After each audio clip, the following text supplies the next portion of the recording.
Israel Yemen మధ్య యుద్ధం ముదురుతోంది. Israel ప్రతీకారం కోసం రగిలిపోతోంది. అవును, ఇజ్రాయెల్ పై ప్రతీకారం కోసం రగిలిపోతోంది. ఈ నేపథ్యంలోని యెమెన్ హౌతీలు ఇజ్రాయెల్ మీద ప్రతీకారం కోసం రగిలిపోతున్న నేపథ్యంలో ఇటు మళ్ళీ మిజైల్స్ దాడికి ఉపక్రమించడం జరిగింది. తాజాగా ఇజ్రాయెల్ టార్గెట్ గా డ్రోన్లు మిజైల్స్ తో విరుచుకుపడింది హౌతీ మిజైల్స్ ను మక్కా సమీపంలో కూల్చేసింది సౌదీ. ఆ విజువల్స్ మీరు చూస్తున్నారు. 2 రోజుల క్రితం యెమెన్ పై బాంబుల వర్షం కురిపించింది ఇజ్రాయెల్ దాడుల్లో 10ల సంఖ్యలో హౌతీలు మృతి చెందిన సందర్భం. ఇప్పుడు లేటెస్ట్ ఆ డెవలప్మెంట్ కి సంబంధించిన ఆ విజువల్స్ మీరు చూస్తున్నారు RTV స్క్రీన్ మీద. కొద్దిసేపటి క్రితం ఈ అంశానికి సంబంధించిన లేటెస్ట్ డెవలప్మెంట్ చోటు చేసుకుంది. ఆ విజువల్స్ మీరు చూడొచ్చు. ఇటు ప్రపంచ వ్యాప్తంగా మరి ముఖ్యంగా చెప్పాలంటే ఇటు పశ్చిమాసియా అట్టుడుగుపోతుందనే చెప్పుకోవాలి.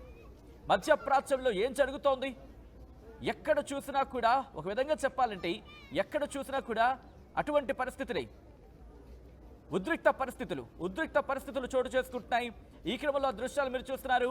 ఇటు యెమెన్లోని హౌతీలు ఇజ్రాయెల్ పై దాడి చేస్తున్న క్రమంలో, ఇజ్రాయెల్ పై దాడులు చేసేందుకు మిజైల్స్ ని ప్రయోగించిన క్రమంలో సౌదీ వాటిని పేల్చేసింది. కారణం మీరు చూడొచ్చు. మక్కా మదీనా పై నుంచి ఆ మిజైల్స్ వెళ్తున్న క్రమంలో ఇంటర్సెప్ట్ చేసి వాటిని గాల్లోనే పేల్చేసింది సౌదీ.